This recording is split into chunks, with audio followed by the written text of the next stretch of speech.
म बदलिसकेको छु। अब पहिले जस्तो छैन। जसरी पहिले तिम्रो पछि परेको थिएँ, अब तिमीसँग मलाई केही मतलब छैन।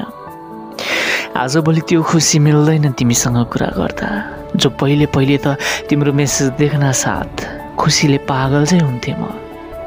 राति ढिलो निदाउँथे, त्यो पनि तिम्रो कल्पनामा डुबेर। अहिले आएर थाहा पाएँ कि म कति टाइम वेस्ट गर्ने गर्थेँ। तिमीलाई खुसी दिन हर दिन अलग अलग तरिका अपनाउँथे। तर अहिले म सम्हालिसकेको छु, बुझिसकेको छु। अब केही फरक पर्दैन कि तिमीसँग कुरा होस् या नहोस्। पहिले कति धेरै जलन हुन्थ्यो कि तिमीलाई कोही अरूसँग देखेर। अब बिल्कुल नराम्रो लाग्दैन कि कल्पनामा पनि साथ हौ या नहौ। तिमीलाई मैले आफ्नो आदतबाट नै निकालिसकेको छु। अब आफैमा पनि तिम्रो कुरा गर्दिनँ। माया त अब टाढाको कुरा भयो। म एक्लै हुँदा पनि तिमीलाई याद गर्दिनँ। तिमीले मजाक बनायो होला मेरो आफ्ना साथीहरूसँग। फेरि मेरो मजाकमा हाँस्यो पनि होला।